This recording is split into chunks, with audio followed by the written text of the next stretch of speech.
Shalom à tous, gloire à l'Éternel, que l'Éternel Dieu vous bénisse, que l'Éternel Dieu vous garde. Bienvenue donc à cet enseignement sur le mot Ra. On va terminer en fait la série. Il nous reste quelques vidéos en fait encore. Surtout, on écoute en fait l'Esprit Saint pour bien comprendre en fait ici et apprendre à juger selon un jugement juste et à marcher dans la justice par la foi.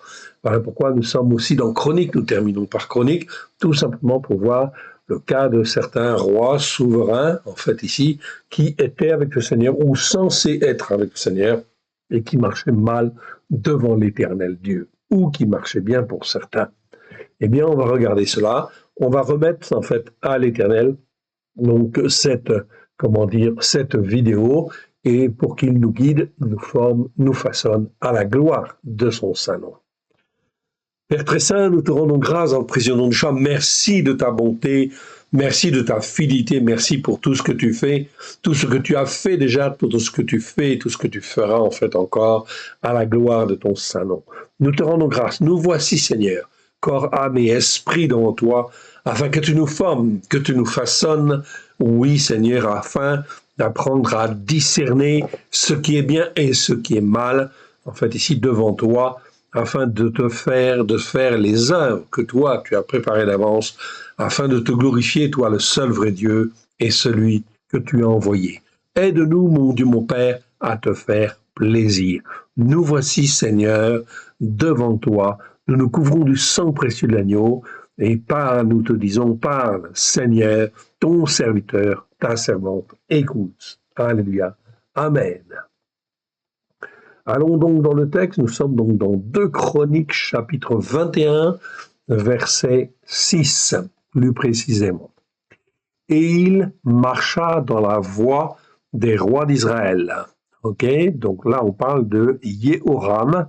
Yehoram, c'est le fils en fait de Yehoshaphat. Yehoshaphat, le voilà.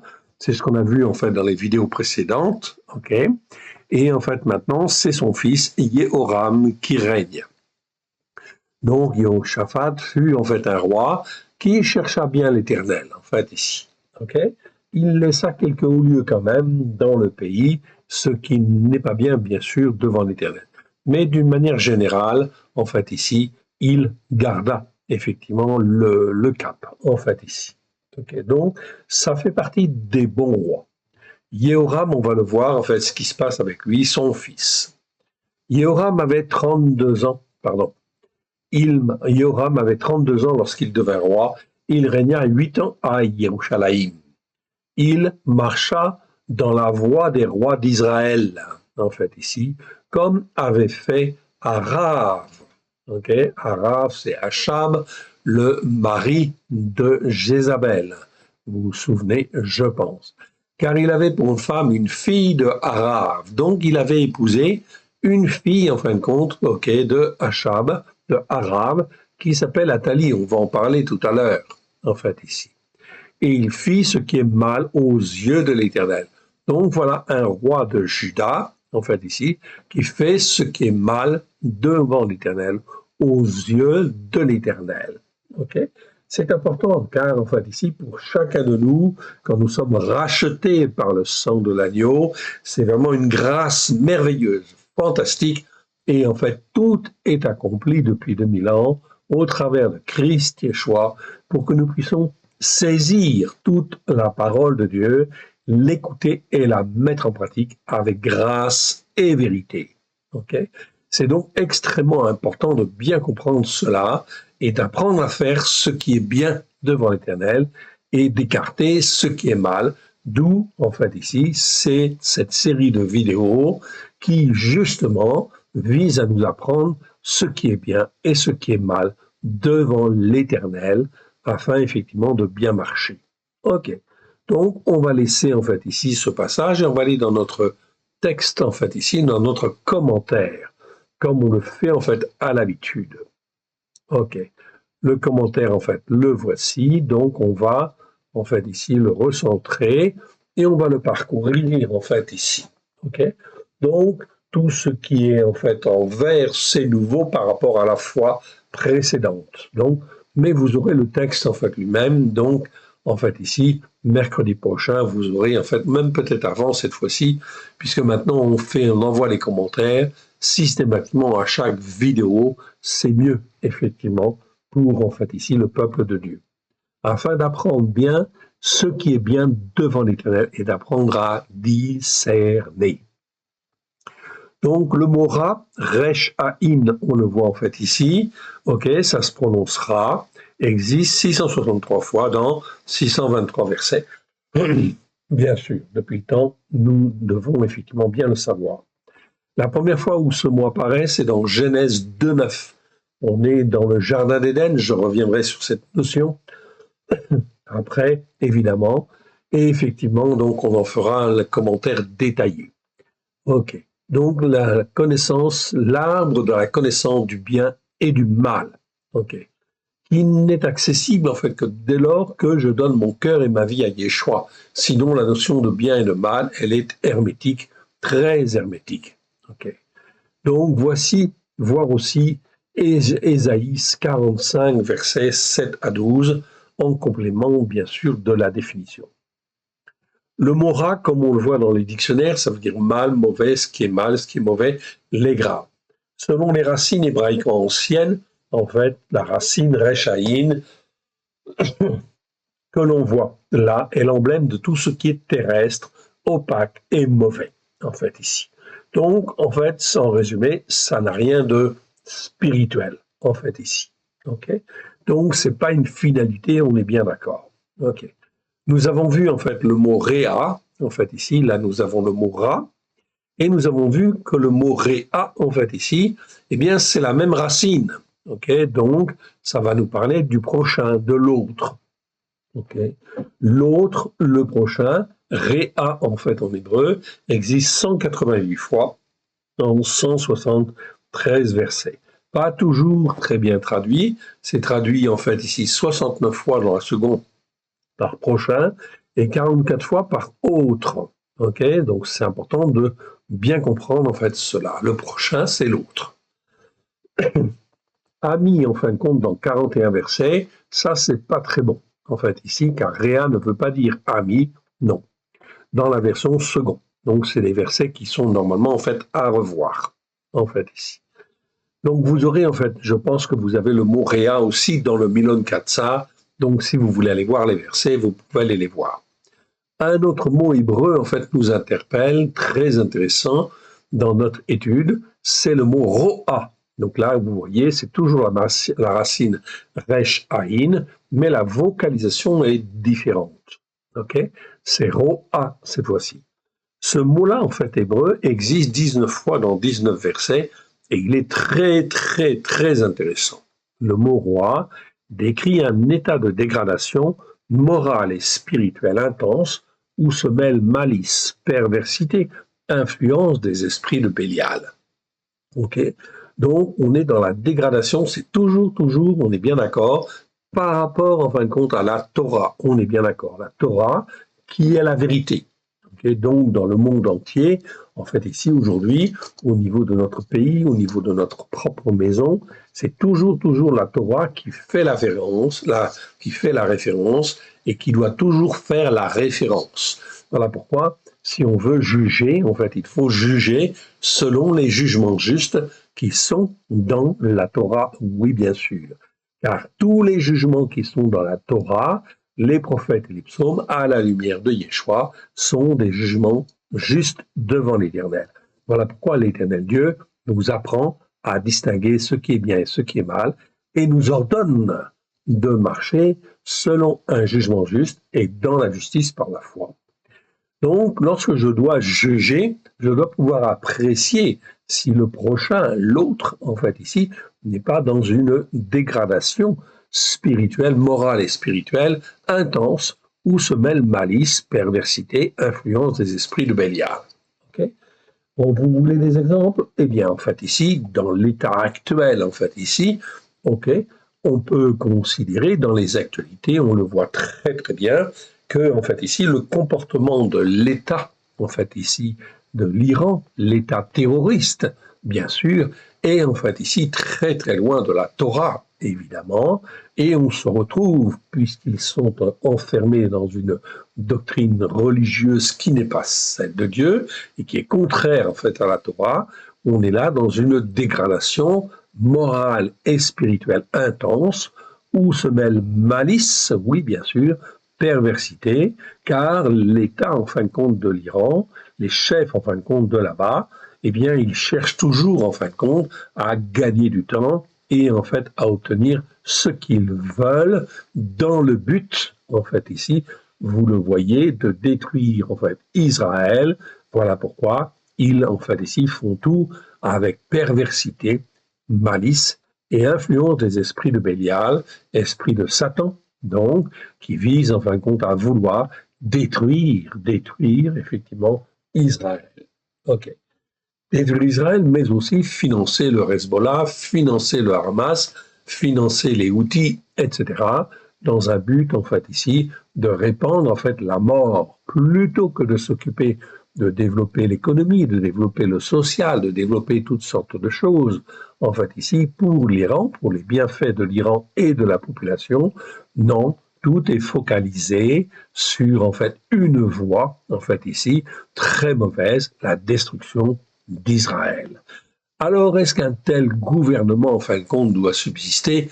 La réponse, au vu de la Torah, est bien évidemment non. Voilà pourquoi, en fait, ici, ce que Trump essaie de faire, en fait, ici, quelque part, est, en fait, ici, une bonne chose, oui, en regard de la Torah, car il faut détruire, en fait, ici, ce régime. Israël l'avait compris depuis longtemps, depuis le début, mais c'est normal, car ils sont instruits, en fait, ici, dans la Torah, et on ne négocie pas, normalement, en fin de compte, avec les terroristes, avec l'étranger hostile, ok? C'est-à-dire les ours, comme on dit, en fait, en hébreu. Donc ici, c'est très clair, en fait, ici, donc voilà, espérons, en fait, ici, que, en fait, ici, l'Iran pourra être libéré, oui, de ce joug, en fait, ici, islamique, oui. De ce joug, en fin de compte, de l'islam dur, en fait, ici, évidemment, ok, ça va de soi. Mais, en fait, ici, toutes les nations européennes, toutes les nations judéo-chrétiennes devraient, en fin de compte, ici, parler d'un même cœur et soutenir, effectivement, en fin de compte, ok, soutenir Israël, mais soutenir, en fait, ici, l'action de Trump, oui, bien sûr, ok, ce qui n'est pas le cas, en fait, ici, on le voit. Comme ce n'est pas le cas, on peut penser que chez les dirigeants, en fin de compte, des nations européennes, il y a, en fin de compte, une dégradation morale et spirituelle quand même importante, en fait, qui est du type roi, puisqu'on y voit, en fin de compte, de la malice, de la perversité, et aussi, en fin de compte, de l'influence des esprits de Bélial, même si ça ne va pas, en fait, ici, jusqu'à la destruction d'Israël, mais ça va jusqu'à l'antisémitisme, oui, bien sûr, ou l'antisionisme, oui, bien sûr.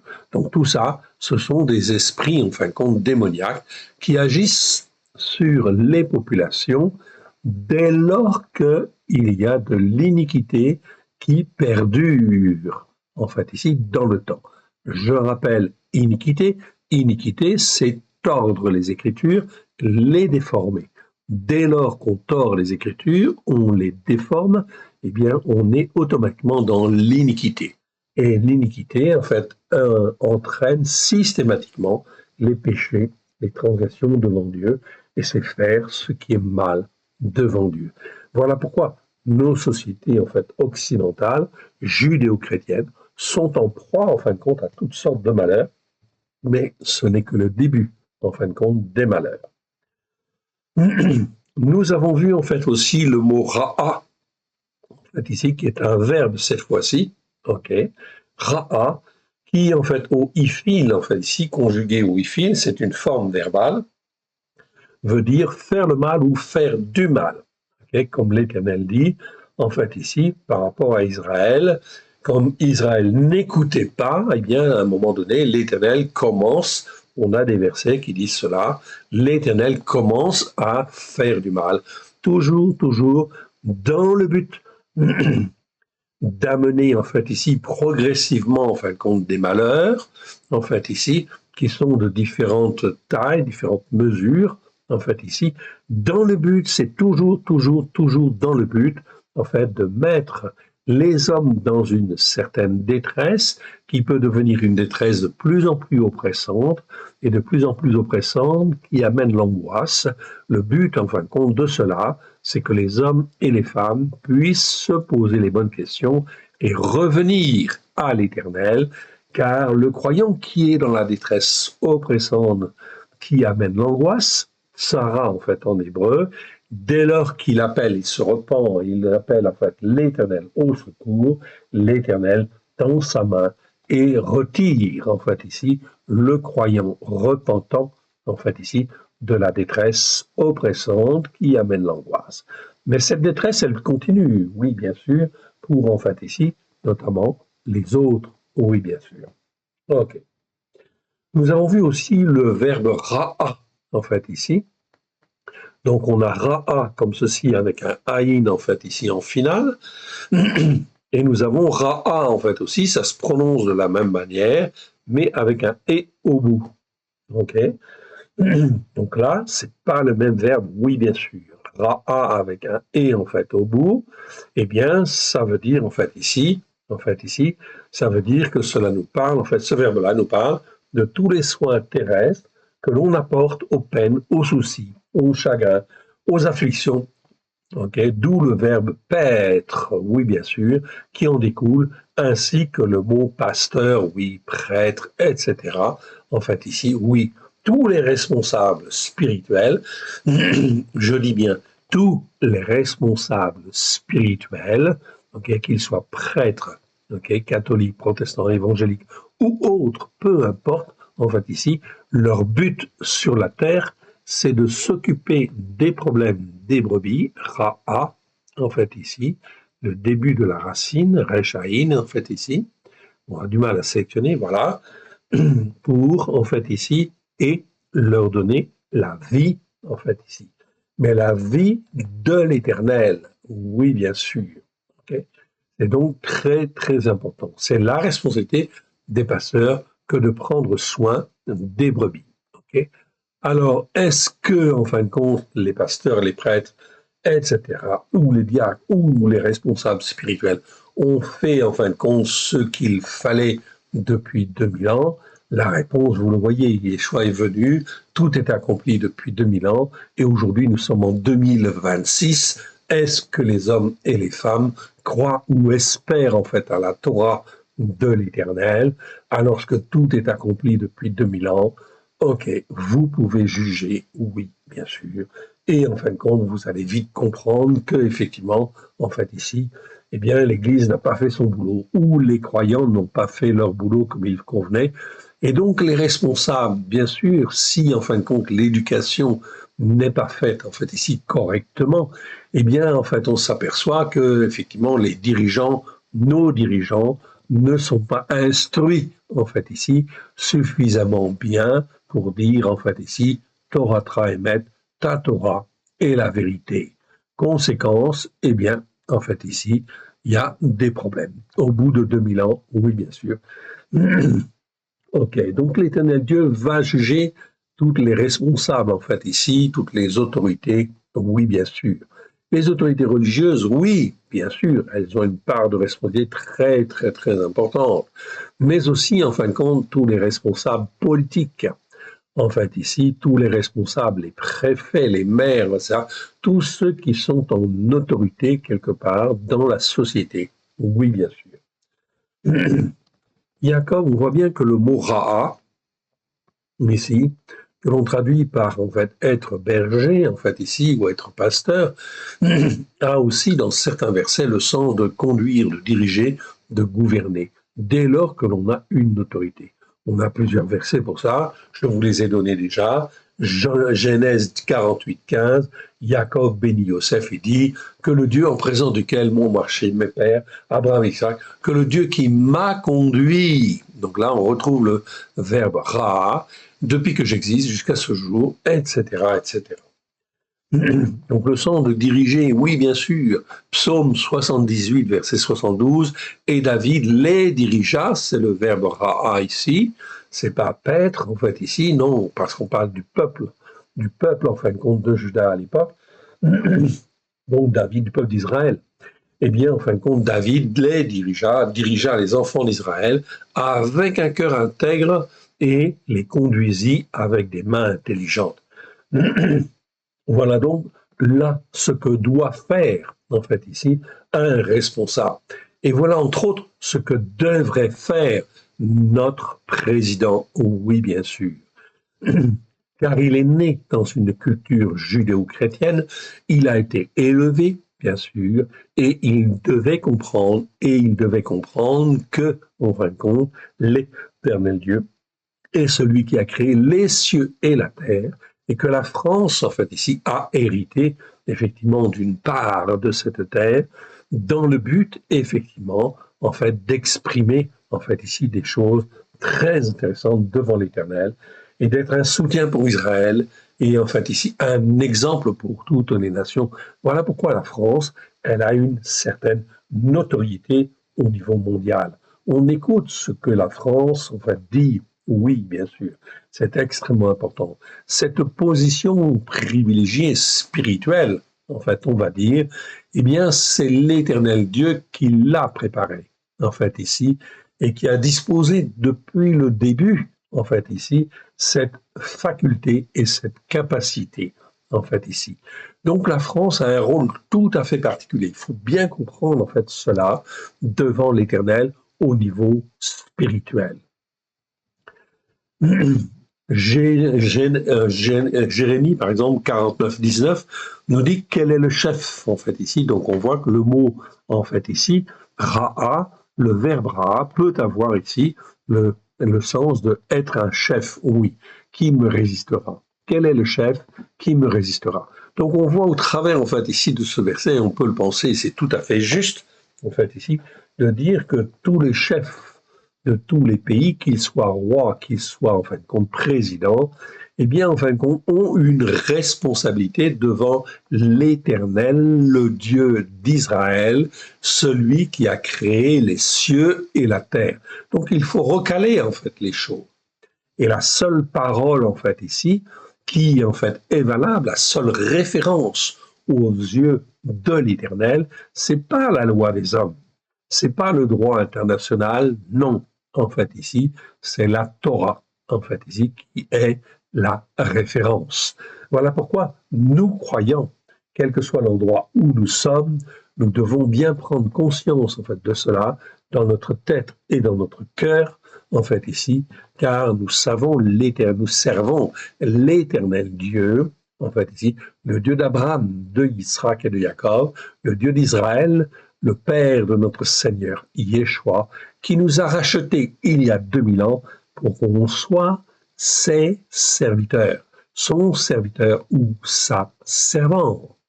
Ok.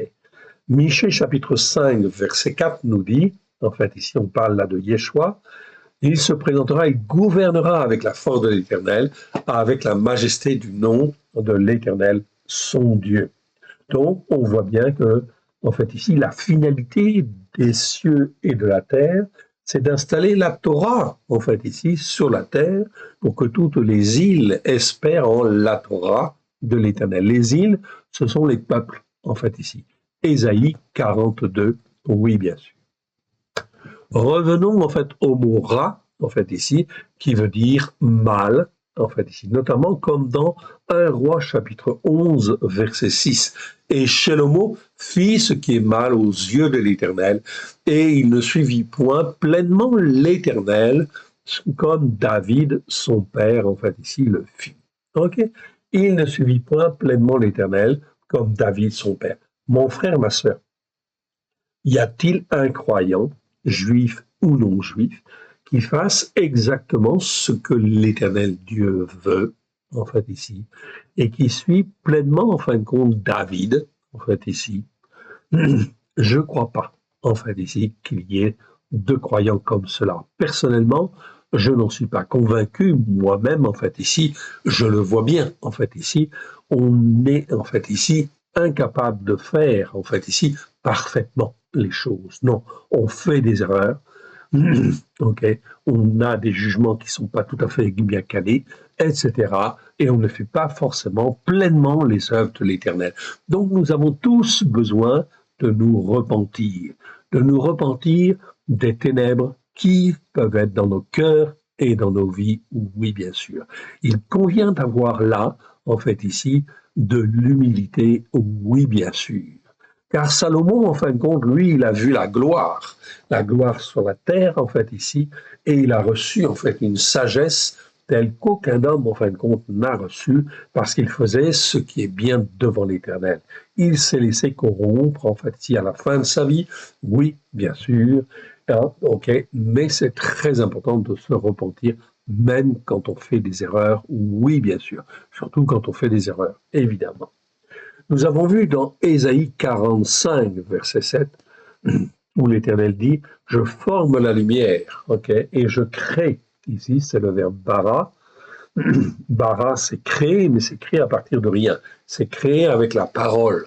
Donc, il n'y a que Dieu qui peut créer avec la parole.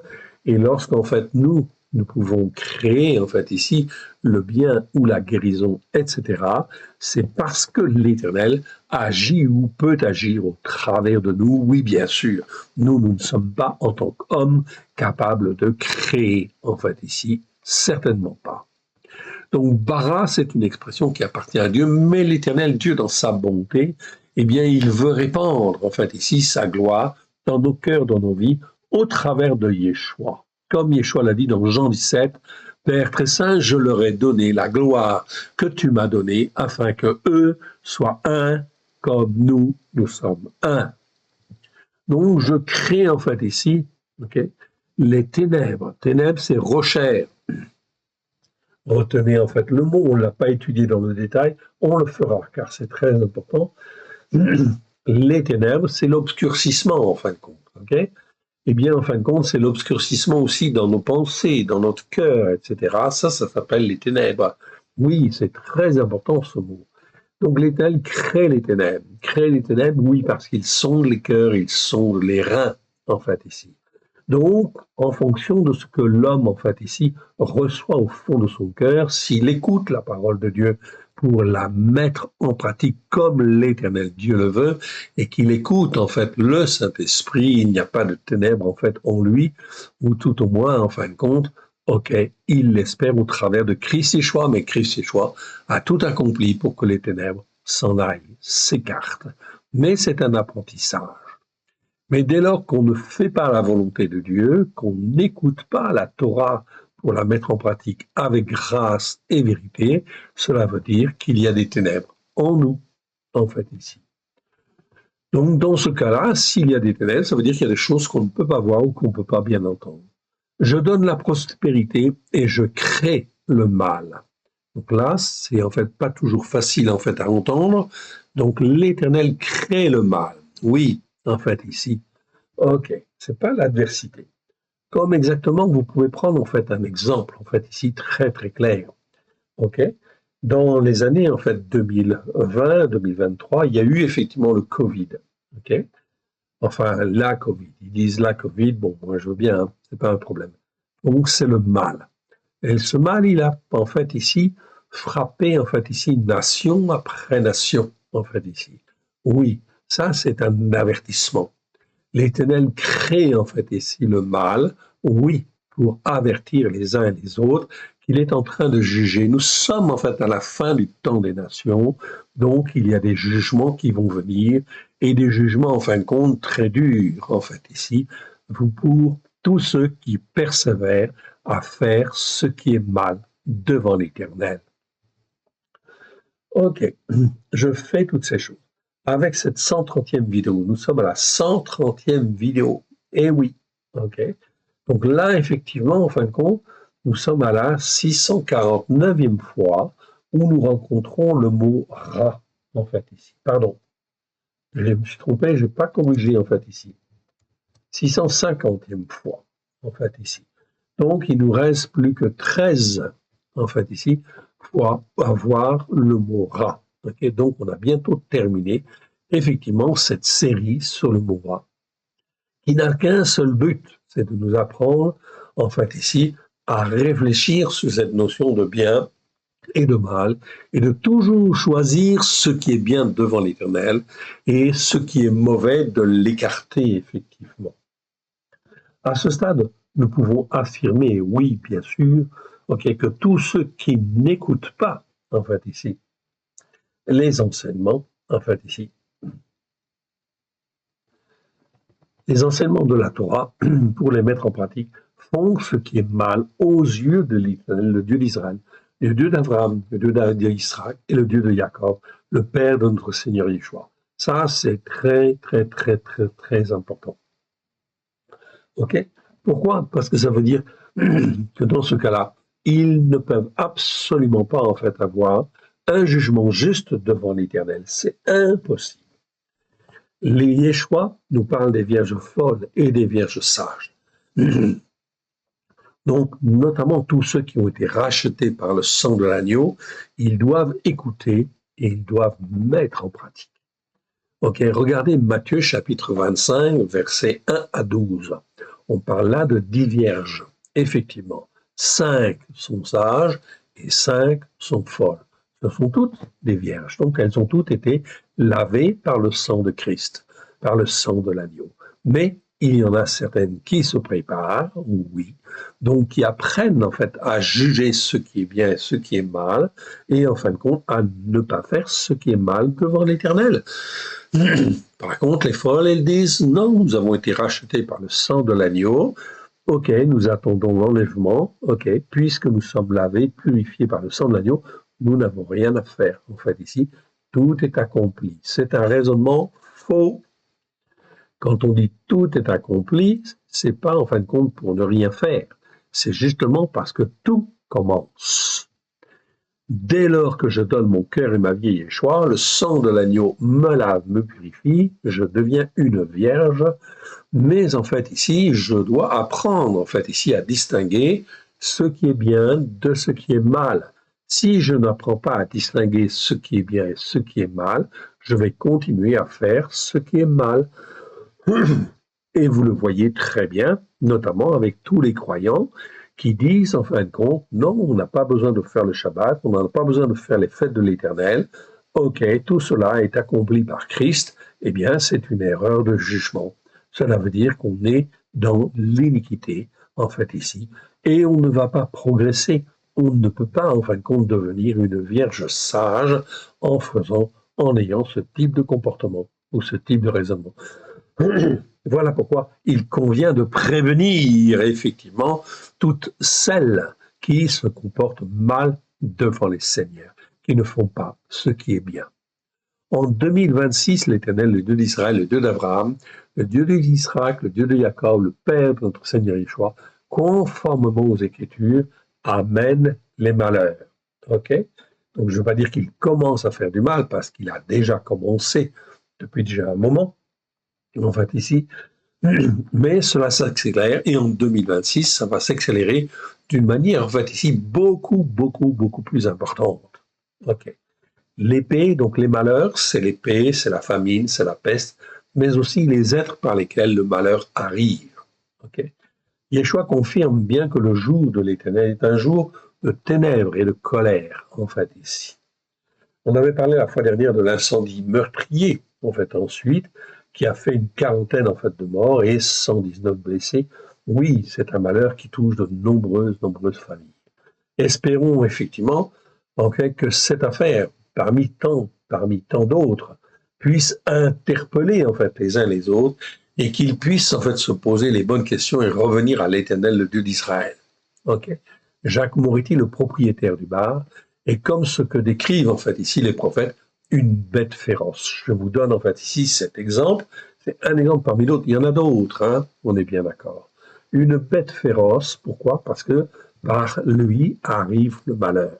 C'est un homme qui n'écoute pas la Torah, il fait beaucoup d'erreurs, en fait ici, et il se comporte mal devant Dieu. Résultat des courses, eh bien en fait il amène le danger et il amène en fait ici la mort aussi quelque part, ok, qui dévore sur son passage les âmes égarées sur sa route.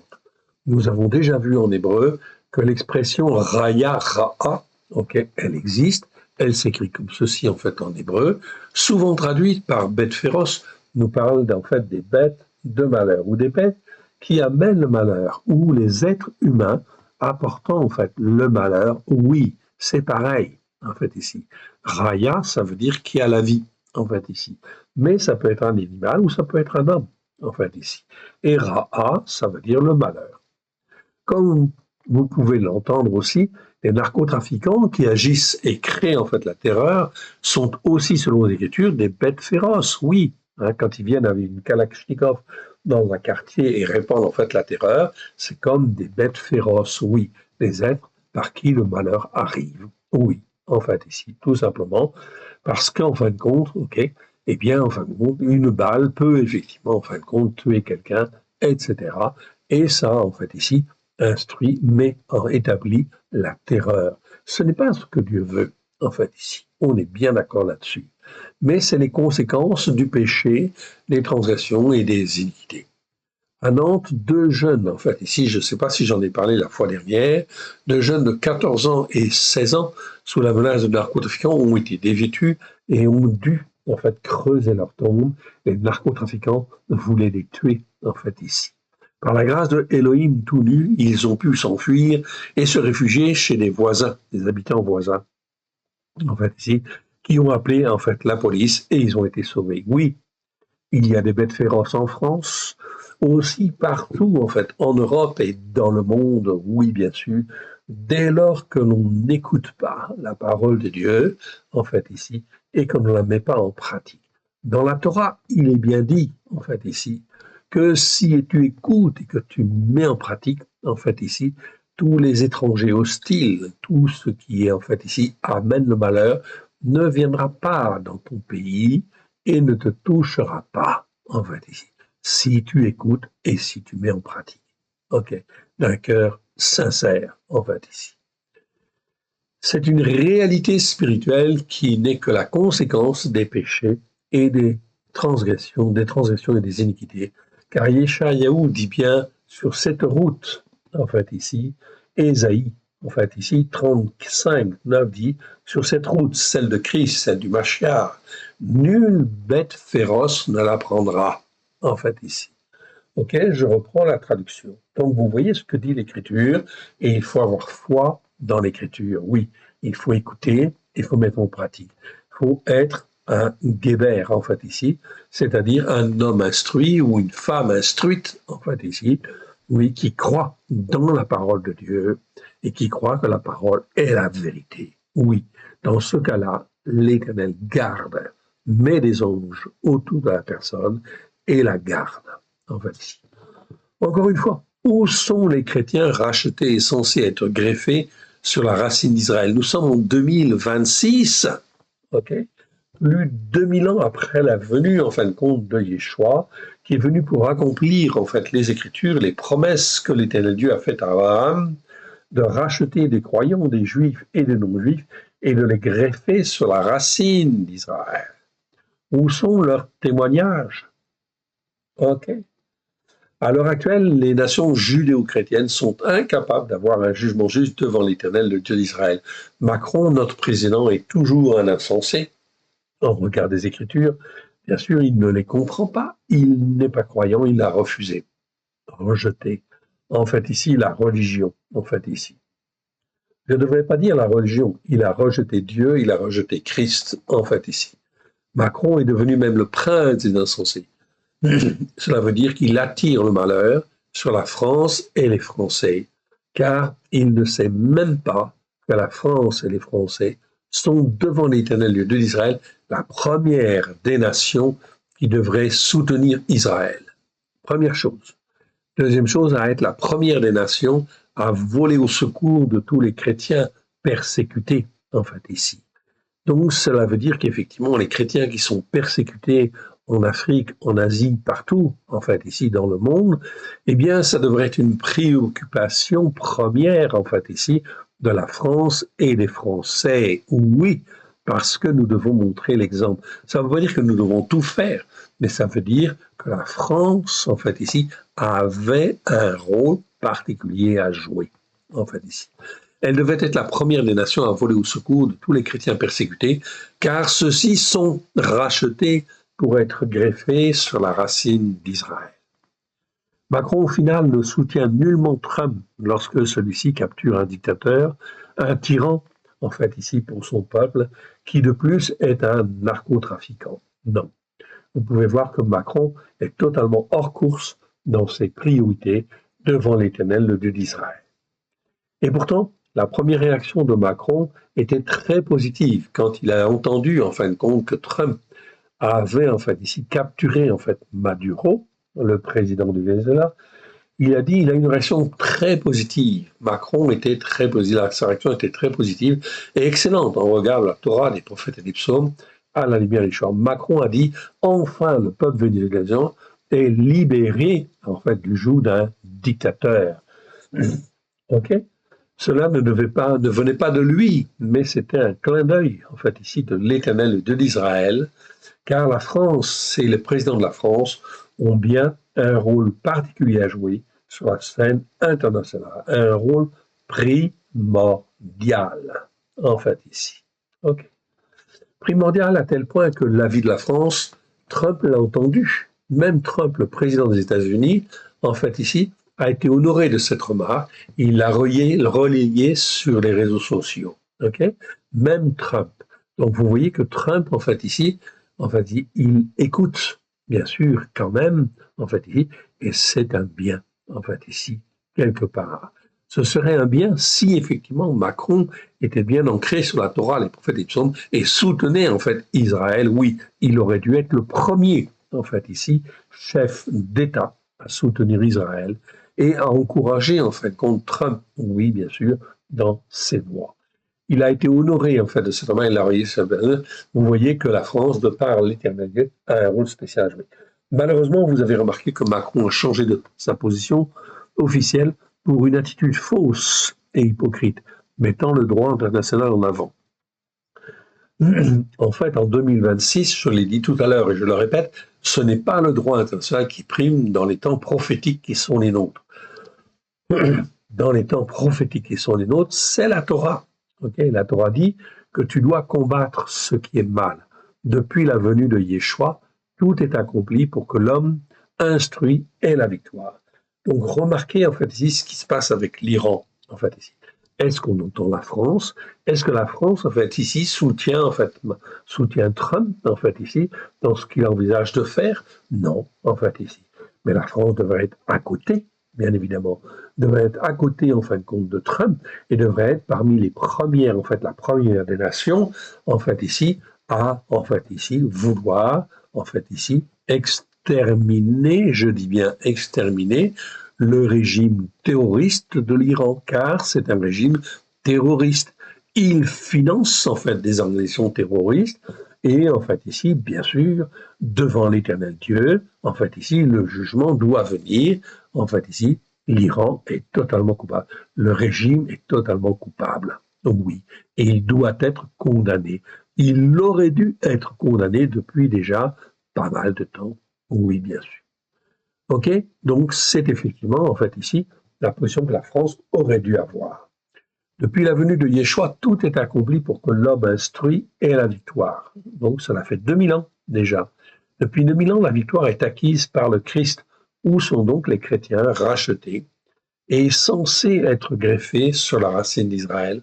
Où sont donc les dirigeants des nations judéo-chrétiennes qui sont rachetés et censés être greffés sur la racine d'Israël?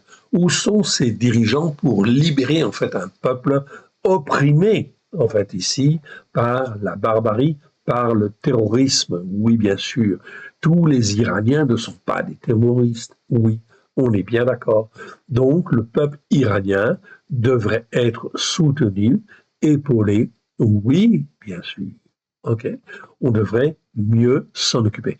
Et surtout, ne pas négocier avec le gouvernement iranien. Oui.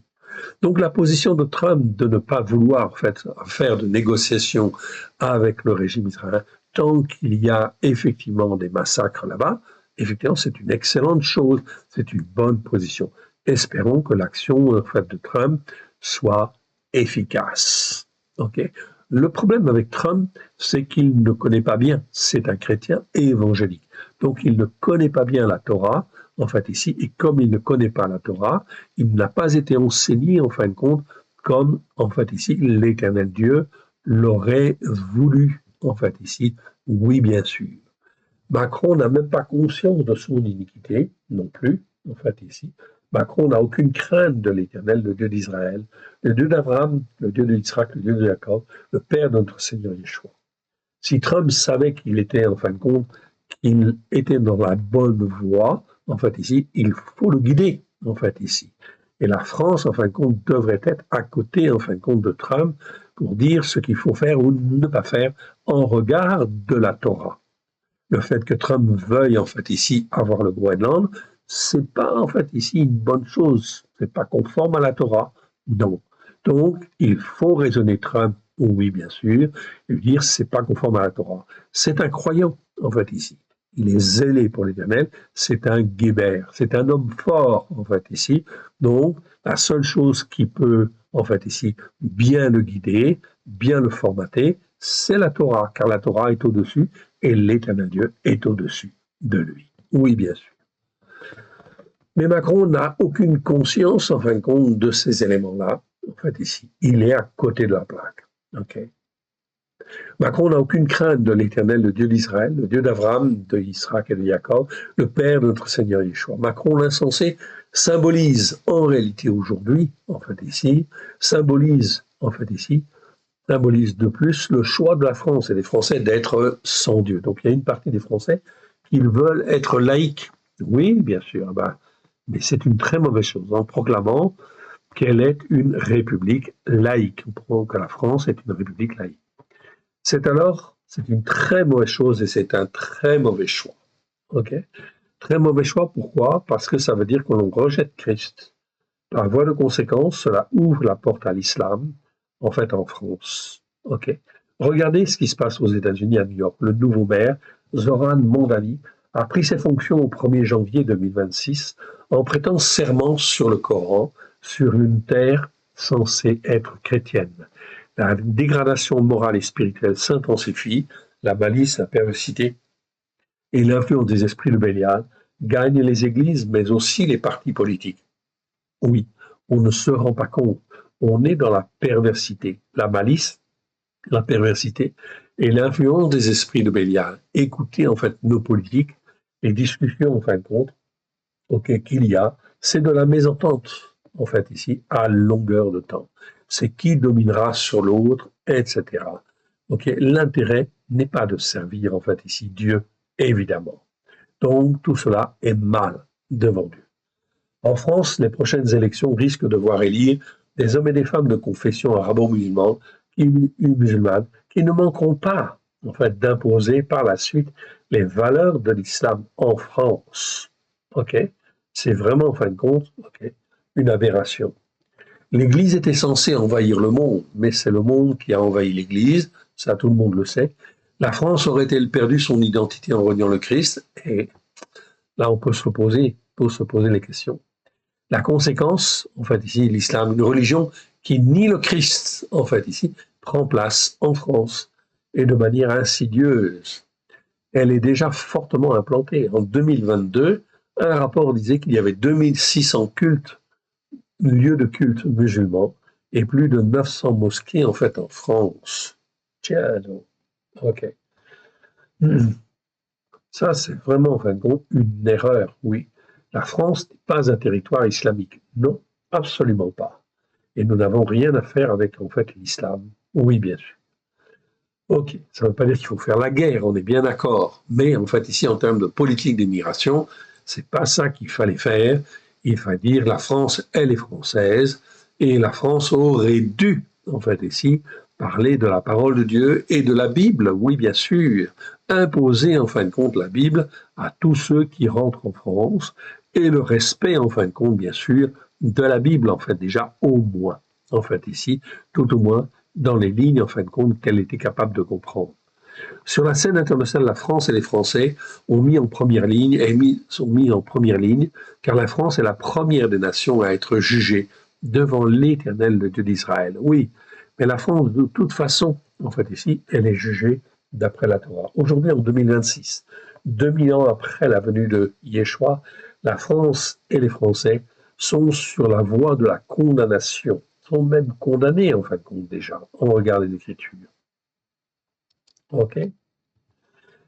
Plus qu'aucune autre des nations européennes, oui, en effet. Depuis le Moyen Âge, avec Rachi, un rabbin français qui vivait à Troyes, on sait que le mot hébreu tsarfat, je vous l'ai mis en fait ici, tsarfat, ok? Tsarfat, ça n'existe que 3 fois dans les Écritures. Vous avez les versets en fait ici. C'est traduit par Sarepta, mais en réalité c'est tsarfat. Eh bien, tsarfat, ça désigne la France en fait ici, ok? Mais tous les Juifs le savent. Les Juifs en Israël et les Juifs dans le monde entier savent très bien que le mot tsarfat, ça représente la France. OK. Au sens figuré dans les Écritures. Tous les Juifs en Israël et de par le monde le savent. Il n'y a que les Français qui ne le savent pas. Tsarfat ou tsarfat avec un PH ou un F, l'essentiel c'est le son qui compte. Tsarfat. OK. Comme on veut en fait décider, comme on veut, eh bien désigne en fait ici le creuset où on forme les bijoux ou les idées. C'est-à-dire on casse, on fond en fait les choses, ok, on fond le métal en fait ici pour le retravailler et faire un bijou. Ok, ça c'est l'image en fait ici terrestre en fait on va dire. Ok, mais l'image spirituelle c'est de dire que c'est en fait par la France que l'on modèle les idées, les concepts, les choses pour pouvoir en fait ici les répandre en fait ici de par le monde. Donc la responsabilité de la France est extrêmement importante et fondamentale au niveau spirituel. Tous les Juifs en fait en Israël et de par le monde le savent. Il n'y a que les Français qui ne le savent pas. Tsarfat ou Sarfat, comme on veut, désigne le creuset où l'on forme les bijoux ou les idées. Pour ceux qui veulent écouter, et bien sûr, en fait ici, voilà un certain nombre de versets qui réparent, qui rappellent des vérités qui doivent rentrer dans la tête et descendre dans le cœur. C'est effectivement dans en fait les évangiles même. Donc il y en a partout en fin de compte dans les Écritures, mais j'ai spécialement choisi en fait les Évangiles parce que cela concerne en fait ici tous les chrétiens. Donc dans Matthieu en fait ici, dans en fait ici Luc, dans Marc, etc., dans Jean, etc., on te dit bien que Yeshua est le roi des Juifs. On te dit bien qu'il est le fils de David. On te dit bien qu'il est venu pour accomplir les promesses faites à Abraham 2000 ans plus tôt. C'est dans Matthieu chapitre 3, versets 7 à 9. Okay? Yeshua paîtra Israël. Yeshua est celui qui sauvera son peuple de ses péchés. Matthieu 1, 21. C'est écrit, etc., etc. Yeshua est le Nazoréen. Je m'arrête encore sur cette définition ici, Nazoréen. Nazoréen, pourquoi? Parce que Nazoréen, ça veut dire en fin de compte celui qui est à part, celui qui a la Torah dans le cœur et qui la met en pratique avec grâce et vérité. Donc celui qui appartient en fait à Yeshua, il est destiné à être comme Yeshua, un Nazoréen. Et ici, en fait, dans les traductions, vous pouvez regarder, en fait, ici. C'est mal traduit, ce mot-là, en fait, ici, est traduit comme ça faisait trop juif, ça rappelait, en fait, ici, la consécration, en fait, ici, de la Torah. Et bien, résultat des courses, les traducteurs, eh bien, ils ont supprimé ça, et bien, ils ont dit à la place de Nazareth. Voilà, Jésus de Nazareth. L'expression je suis de Nazareth existe, oui, 3 fois, on est bien d'accord. Mais Nazoréen existe 15 fois, en fait, ici, 15 autres fois, où là on parle bien du Nazoréen, celui qui est consacré, c'est-à-dire celui qui est consacré d'après la Torah. Donc quand je suis racheté, que je sois un juif ou un non-juif, quand je suis racheté par le sang de l'agneau, eh bien je suis appelé à être un consacré. Oui, bien sûr. Déclare en fait ici, hein, celui-ci est mon fils bien-aimé. Ok, je passe sur le reste, on continue en fait ici. Ok. L'action de Trump apparaît comme juste devant l'Éternel. Oui, c'est un homme fort. Trump est un guébert, un homme fort selon les Écritures. L'action de Trump apparaît comme juste devant l'Éternel, l'Élohim d'Israël, notamment pour secouer toutes les nations, en fait, ici. OK. Hormis, en fin de compte, je ne parle pas du Groenland, en fait, ici. OK. OK, parce que je ne crois pas, en fait, ici, pour le moment, je ne comprends pas, en fait, ici, pourquoi Trump veut absolument, en fin de compte, ici, le Groenland, c'est pas, en fin de compte, une bonne chose devant l'Éternel. Donc, il n'a pas que des jugements justes, oui, bien sûr. Pourquoi? Parce que c'est le défaut. C'est le défaut de tous les croyants qui, en fin de compte, ne sont pas élevés dans la Torah, les prophètes, forcément, leurs jugements sont faussés et ils sont appelés, en fin de compte, à faire des erreurs. Et des erreurs qui peuvent être des erreurs graves. En 2026, c'est la fin du temps des nations. Où sont les chrétiens greffés sur la racine d'Israël? Honte à l'Église et à tous les responsables et chefs des nations judéo-chrétiennes qui ont manqué à tous leurs devoirs devant l'Éternel, l'Élohim d'Israël. Honte à la France et aux Français, car ils devaient montrer l'exemple. Pendant le temps des nations, la France et les Français devaient être devant Israël, devant, en fait, ici, les États-Unis, pour combattre ce qui est mal sur la terre. Je dis bien pour combattre ce qui est mal sur la terre. Regardez le peuple iranien, Sonde en a parlé, je n'insiste pas, en fait encore. C'est bien, en fait, ici. OK. La France et les Français auraient dû voler au secours des Iraniens. Pourquoi? Parce que la France est une démocratie, en fait, ici. Et une démocratie chrétienne. Donc la France est une démocratie, a été une des premières démocraties, en fait, ici, évidemment. Donc ça veut dire qu'en fin de compte, elle est un modèle, elle est un exemple. Donc quand une nation, en fait, comme les Iraniens, veulent, en fin de compte, aller vers la démocratie, eh bien, il faut détruire le régime qui le maintient, en fait, ici, dans, en fait, ici, les liens. Oui, bien sûr. Qui rejette la dictature terroriste pour devenir une démocratie. Ce serait une excellente chose selon la Torah que de combattre un régime qui veut détruire Israël et beaucoup d'autres gens en fait aussi. Où sont les chrétiens rachetés et greffés sur la racine d'Israël? Ok. L'Antichrist, l'Anomos, le Centaure est déjà là. Il est vivant, mais pas encore révélé. Je passe sur le reste en fait ici. Ok. Je ne vais pas plus loin en fin de compte dans la définition. Ok, vous la verrez en fin de compte quand on vous l'enverra en fait ici par mail. Ok, afin que vous puissiez en disposer. Ok, je réduis un petit peu en fin de compte ma définition pour ne pas mettre trop de désordre en fin de compte dans ma base et on va aller dans le texte en fait lui-même. Dans le texte lui-même pour en fait ici analyser ce qui se passe et en fait ici affiner notre jugement. Ok. Donc là on est en fin de compte donc dans ici 2 Chroniques 21. 21 en fin de compte verset 6 qui nous intéressait. Mais on va lire en fait ici, ok, on va lire jusqu'au verset 21. C'est très important parce que ça nous apprend à juger d'une manière juste et on voit ce qui se passe en fait ici dès lors que l'on n'écoute pas en fait ici et que l'on ne met pas en pratique. Yehoshaphat, donc c'est Josaphat, se coucha avec ses pères. Ok, donc c'est 1 Chronique 21. 2 Chroniques 21. Yehoshaphat se coucha avec ses pères, c'est Josaphat, et fut enterré avec ses pères dans la ville de David. Et Yehoram, c'est donc son fils. C'est Joram, en fait, ici, dans nos Bibles, en fait, ici. C'est Joram, en fait, dans nos Bibles. Hein. Mais en hébreu, c'est Yehoram. OK? Ça veut dire l'Éternel est exalté. Donc, le nom est intéressant. OK? Donc, il va régner 8 ans, en fait, ici. OK? Mais il va épouser, en fait, ici, une femme qui s'appelle Athalie, en fait, ici, que l'on va voir qui va faire beaucoup de mal par la suite, mais qui est une fille d'Achab, en fait, ici. OK? De Achab, donc de Israël, qui n'écoutait pas la parole de Dieu pour la mettre en pratique.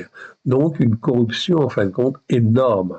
Donc ici, Yehoram, il va s'allier, en fait, ici, il va épouser une fille d'Achab, une fille d'Achav. Yehoram, son fils, régna à sa place. Yehoram avait des frères, fils de Yehoshaphat, Azaria, en fait, ici, vous avez les mots, en fait, en hébreu. Yeriel, ok, vous l'avez, en fait, ici, ok. Ça veut dire Dieu est vivant. Azaria, ça veut dire l'Éternel a secouru. Zerariaou, en fait, ici, qui veut dire l'Éternel se souvient. Vous avez le mot, en fait, en hébreu. Le mot en hébreu est toujours très, très important, en fait, ici.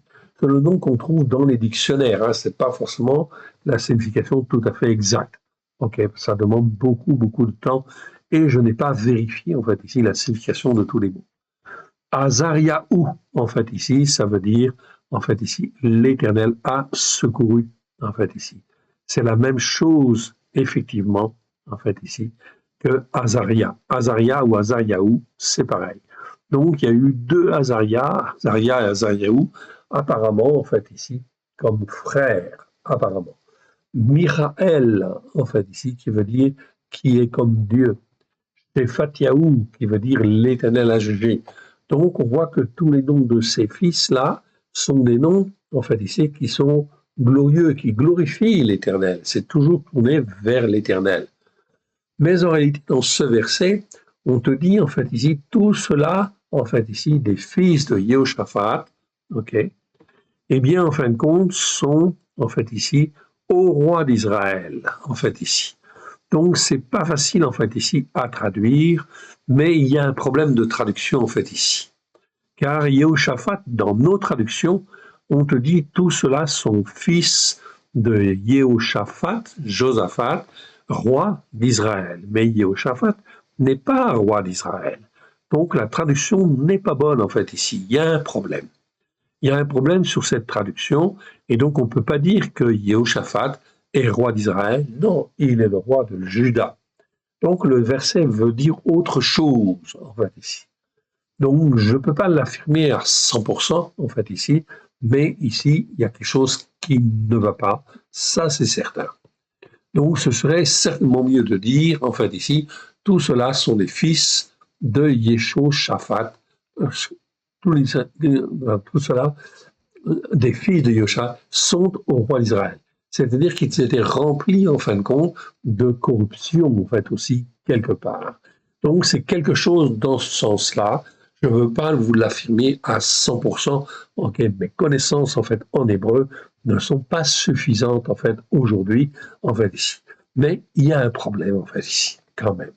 En tout cas, quand on dit sont au roi d'Israël ou sont pleins, en fin de compte, des rois d'Israël, c'est plutôt bon, en fait, ici, parce qu'on va s'apercevoir que tous les fils, en fait, tous les frères, en fait, ici, eh bien, en fin de compte, ils vont mourir, en fait, ici. Leur père leur avait donné des présents considérables, en argent, en or, en objets précieux, avec des villes fortes de Yehuda, mais il laissa le royaume à Jéhoram parce qu'il était le premier-né. Or, en fin de compte, le père Jéhoshaphat, il a laissé en fait le royaume à Jéhoram, qui est le premier-né. Mais c'est pas sûr, en fin de compte, ici, Jéhoshaphat n'a certainement pas demandé à l'Éternel si c'était ce qu'il devait faire. Est-ce que c'était le fils qui devait hériter? La réponse, en fin de compte, ok, je ne la connais pas, mais en réalité, s'il avait posé la question à l'Éternel, certainement que Jéhoram, en fait ici, n'aurait pas été l'héritier. Donc on peut supposer, en fait ici, très certainement que Jéhoshaphat n'a pas, en fait ici, même s'il fut un bon roi, eh bien il y a des choses qui n'allaient pas dans son pays, car il a laissé, en fin de compte, des hauts lieux de culte. Les Écritures nous le disent. Donc cela veut dire qu'il n'était pas, en fait ici, zélé pour bien corriger, en fait, les choses d'une manière ferme et autoritaire. Résultat des courses, ses fils, ils ont dérapé. Lorsque Jéhoram eut pris possession du royaume de son père et qu'il se fut fortifié, il fit mourir tous ses frères et quelques-uns aussi des chefs d'Israël. Donc on voit bien que Jéhoram ici s'est comporté d'une manière extrêmement méchante, comme un terroriste en fait ici quelque part. Il a exterminé en fait ici tous ses frères. Pour exterminer ses frères, eh bien il faut vraiment en fin de compte être là dans ce qu'on appelle la dégradation morale et spirituelle intense dont on a parlé tout à l'heure, le mot ro'a, qui en fait ici amène de la perversité, de la malice, et les esprits de Bélial, donc des esprits de meurtre. Oui, bien sûr. OK.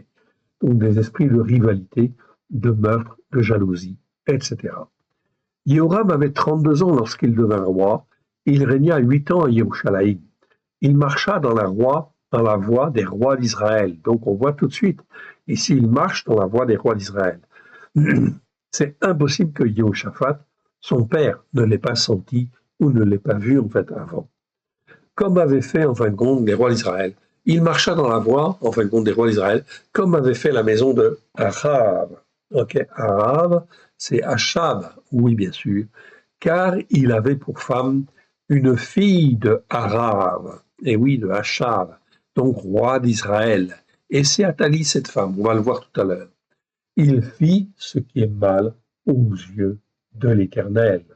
Donc la conclusion, effectivement, ici, il n'a pas été élevé d'une manière ferme par, en fait, Yehoshaphat. Non. En fait, ici, on le voit, en fait, ici, quelque part. C'est impossible que Yehoshaphat n'ait pas, en fait, ici, senti ou vu, en fait, ici, quelque chose qui n'allait pas. Donc, il faut faire attention. Il faut toujours juger d'après, effectivement, la Torah. Oui, bien sûr. Mais l'Éternel ne voulut point détruire la maison de David. Donc ici, on parle en fin de compte du roi de Juda. Donc forcément, l'Éternel avait promis à David toujours un successeur, même quand il se comporte mal, à cause de l'alliance qu'il avait traitée avec David et de la promesse qu'il lui avait faite, de lui donner toujours une lampe à lui et à ses fils. Donc l'Éternel respecte en fait ses engagements, respecte toujours en fait ici les promesses qu'il a faites dans la Torah. Oui, bien sûr. Dans ces jours-là, Édom se révolta. Donc cela entraîne forcément la révolte, c'est-à-dire l'ennemi en fait qui se présente contre l'autorité de Yehuda. Car en fait ici, depuis David, Édom était assujetti en fait à Juda et payait un tribut à Juda. Mais là, en fait, Édom se révolte et se donne en fait un roi. Donc la révolte en fait ici gagne du terrain en fait ici. Yehoram partit avec ses chefs et tous ses chars. S'étant levé de nuit, il battit les Édomites qui l'entouraient et les chefs des chars. La révolte d'Édom contre l'autorité de Juda a duré jusqu'à ce jour.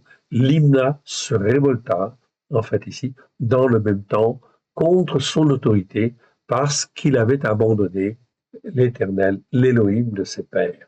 Limna, en fait ici, c'est une des villes données aux Lévites. Donc même les Lévites, en fait ici, s'étaient en fait ici corrompus, en fait ici, sous le règne, en fait ici, de Jéhoram. Donc c'est bien, en fin de compte, ce qu'on peut voir et penser, en fait ici, avec Libna, en fait ici. Se révolta dans le même temps contre son autorité, parce qu'il avait abandonné l'Éternel, l'Élohim de ses pères. Yehoram fit même des hauts lieux dans les montagnes de Yehuda. Donc vous voyez qu'il s'enfonce en fait dans la corruption. Oui. Donc chaque fois que l'on n'écoute pas la parole de Dieu, on s'enfonce et ça va de plus en plus mal. Il poussa les habitants de Yerushalayim à la prostitution, il séduisit Yehuda.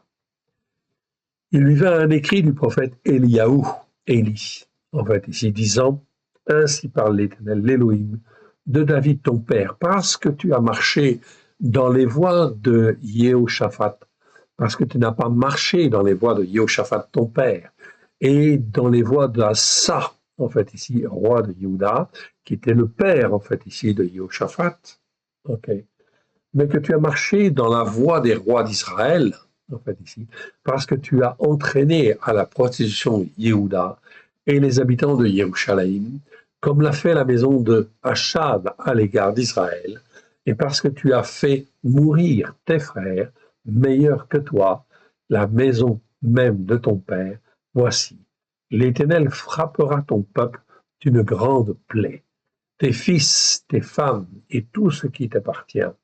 Et toi, il te frappera d'une maladie violente, d'une maladie intense dans les entrailles, qui augmentera de jour en jour jusqu'à ce que tes entrailles sortent par la force du mal. Et l'Éternel excita contre Jéhoram l'esprit des Pélishtim, l'esprit des Palestiniens. Pélishtim, c'est les Palestiniens. Donc ici, l'esprit des Pélishtim, qui était un peuple violent, ici, et des Arabes, qui sont dans le voisinage des Éthiopiens. Tout cela, c'est la conséquence des péchés, des transgressions, des iniquités. Ils montèrent contre Yehuda, ils firent une invasion, pillèrent toutes les richesses qui se trouvaient dans la maison du roi, et emmenèrent ses fils et ses compagnes, de sorte qu'il ne lui resta d'autre fils que Joachaz, le plus jeune de ses fils. Le plus jeune de ses fils. Après tout cela, l'Éternel le frappa d'une maladie dans les entrailles qui était incurable, une maladie incurable. Elle augmenta de jour en jour, et sur la fin de la seconde année, les entrailles de Jéhoram sortirent par la force de sa maladie. Il mourut dans de mauvaises, donc là on retrouve ra, qui est ici traduit par violente, mais c'est mieux de laisser le mot mauvais, ra, dans de mauvaises souffrances. Et son peuple ne brûla point de parfum en son honneur, car il l'avait fait pour ses pères. Il avait 32 ans lorsqu'il devint roi, il régna 8 ans à Jérusalem, il s'en alla sans être regretté, et on l'enterra dans la ville de David, ici, dans la ville de David, mais non dans les sépulcres des rois, ici. Donc, il a mal terminé, mais il fallait en fin de compte qu'il y ait une suite, car la promesse que l'Éternel Dieu avait faite à David, c'est qu'il y aurait toujours un descendant sur ici Juda. Très important. On continue et on arrive en fin de compte dans 2 Chroniques, chapitre 22. 22 ici. Et là, en fin de compte, de qui on parle? Eh bien, on nous parle de Arazia, ici, qui est le fils qui lui reste de Jéroham. Les habitants de Yerushalayim firent régner à sa place Arazia, c'est Achazia, son plus jeune fils, car la troupe venue du camp avec les Arabes avait tué tous les plus âgés. Ainsi régna Arazia, fils de Jéhoram, roi de Yehuda. Arazia avait 42 ans lorsqu'il devint roi. Il régna 1 an seulement à Yerushalayim. Sa mère s'appelait Athaliaou, ici. Donc on retrouve Athalie, ici, fille d'Omri. Donc une famille corrompue. Il marcha dans les voies de la maison d'Arav, car sa mère le faisait agir avec méchanceté. On retrouve ici le mot, ici, le verbe racha, que nous avons vu, déjà, nous avons étudié 34 fois dans 34 versets, c'est être un méchant ou se comporter comme un méchant. Dans la seconde, on dit en fin de compte, il lui est donné des conseils impies. Non, c'est pas bon, ici, parce qu'on n'a pas la notion de méchanceté. Donc, rachat, le verbe, ici, veut dire agir, faisait agir avec méchanceté, ici. Donc, on a la notion, ici, de méchanceté. Le faisait agir avec méchanceté, c'est-à-dire le poussait à la rébellion, le poussait à ne pas écouter, ici, les enseignements de la Torah, ici, de manière, en fin de compte, à, ici, s'écarter de Dieu. Oui, bien sûr. Donc, Athalie est une mauvaise mère. Oui, on est bien d'accord. Oui, tout à fait. Elle poussait, ici, à agir avec méchanceté. Il fit ce qui est mal. Donc, forcément, la conséquence, de ça, forcément, il fit ce qui est mal. Retenez que rachat, ça nous parle, en fin de compte, de méchanceté. Donc, ici, d'une attitude, ici, orgueilleuse, qui est contre Dieu, qui est une rébellion contre Dieu. Oui, bien sûr. C'est donc extrêmement important, ici. Agir avec méchanceté. Donc, quand on n'écoute pas la Torah, on ne veut pas faire le Shabbat, par exemple, ou les fêtes de l'Éternel, eh bien, on agit avec méchanceté dès lors que l'orgueil est là. Je sais, j'ai entendu qu'il fallait faire, mais je ne fais pas. Et je ne veux pas faire, je ne veux pas plier le genou. Donc là, on agit avec méchanceté. Donc il y a cette notion d'orgueil, de rébellion en fin de compte qui est là, ou de révolte, bien évidemment. Donc c'est très important de sentir cela, parce qu'en fin de compte, dans les mots, on les retrouve. Il fit donc ce qui est mal aux yeux de l'Éternel, comme la maison d'Achab, où il eut, après la mort, son père, des conseillers pour sa perte. Donc il va avoir des conseillers, en fait, qui vont l'entraîner à là, en fait, ici, vers des mauvaises choses pour sa perte. Entraîné par leurs conseils, il alla vers Yehoram, fils d'Achab. Donc attention, ici c'est Yehoram, c'est pas en fait le Yehoram qu'on a vu tout à l'heure, ok? Yehoram qu'on a vu tout à l'heure, c'est Yehoram, fils de Yehoshaphat, ok? Ici c'est Yehoram, fils d'Arab. Donc ici, c'est en fait, ici, il porte le même nom, mais c'est le fils de Achab, roi d'Israël. Ok? Donc c'est en fait ici cette période en fait où il y a confusion entre Juda et Israël. C'est aussi permis en fin de compte par en fait le Seigneur, notre Dieu, en fait ici tout simplement pour montrer qu'il y avait confusion entre Juda et Israël. On ne savait plus distinguer en fait qui était qui en fait ici. Entraîné par leur conseil, il alla vers Yehoram, fils d'Achab, roi d'Israël, à la guerre contre Hazaël. Il n'avait rien à faire là, évidemment.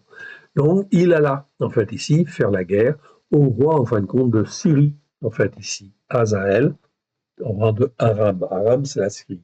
À Ramoth en Gilead, et les Syriens blessèrent Yehoram, oui, bien sûr. Yehoram s'en retourna pour se faire guérir à Yisraël des blessures que les Syriens lui avaient faites à Rama lorsqu'il se battait contre Hazaël, roi de Aram, roi de Syrie. Azariaou, fils de Yehoram, donc c'est là roi de Juda, donc là c'est pas le même en fait ici, celui-là c'est celui en fait de Juda, celui-là c'est celui d'Israël, ok, mais ils portent le même nom, donc attention à la confusion. Roi de Yehuda, donc on te dit bien ici, Yehoram, roi de Yehuda, descendit pour voir Yehoram, fils d'Achab. Donc les deux Yehoram se sont effectivement, en fait ici, vus à Israël parce qu'il était malade. Par la volonté d'Élohim, ce fut pour sa ruine que Arazia, en fait ici, se rendit auprès de Yehoram. Lorsqu'il fut arrivé, il sortit avec Yehoram pour aller au-devant de Yehou, fils de Nimshi, que l'Éternel avait oint pour exterminer la maison de Achab. Donc l'Éternel avait le projet d'exterminer la maison de Achab, c'est-à-dire le roi d'Israël, tout simplement parce qu'il se comportait très très mal. Beaucoup de corruption avec en fait la femme Jézabel, oui bien sûr. Et comme Yehou se fit le justifier en fait, ici, de la maison d'Achab, il trouva les chefs de Yehuda et les fils des frères de Harazia, qui étaient au service de Harazia, et il les tua. Il chercha Harazia, et on le saisit dans Samarie, où il s'était caché. On l'amena auprès, en fait, de Yehou, et on le fit mourir. Puis ils l'enterrèrent, car il disait, c'est le fils de Yehoshaphat, qui cherchait l'Éternel de tout son cœur, au plus profond de lui-même. Bien sûr, Yehoshaphat, il cherchait. Enfin, ici, bien l'Éternel quand même. Alors il ne resta personne de la maison de Harazia qui fut en état de régner.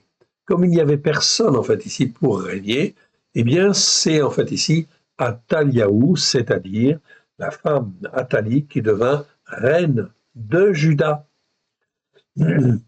Donc, la conséquence, effectivement, c'est une abomination. On n'écoute pas, évidemment. Donc, résultat, le chef, en fin de compte, de Juda, eh bien, c'est Athaliaou, c'est-à-dire Athalie, la femme, la mère de Harazia. Ok. Voyant que son fils était mort, se leva et fit périr toute la race royale de la maison de Yehuda. Ok. Pourquoi? Pour pouvoir hériter du trône. Mais Yehoshavéa, fille du roi, prit Yoash, fils de Harazia, et l'extirpa en fait du milieu des fils du roi quand on les fit mourir. Elle le mit avec sa nourrice dans la chambre d'Élie. Ainsi, Yehoshafat, fille de Yehoram, femme du sacrificateur Yehoyada, et sa sœur Arazia, le déroba au regard d'Athaliahu, qui ne le fit point mourir. Il resta caché avec eux dans la maison de Elohim, et c'était Athalia, en fait, ici, qui régnait. Athalia, en fait, ici, ou Athaliahu, c'est pareil. Mais en hébreu, il y a une petite variante, en fait, ici, dans l'orthographe. Et si on dit Athaliahu, ici Athalia, c'est effectivement une petite variante.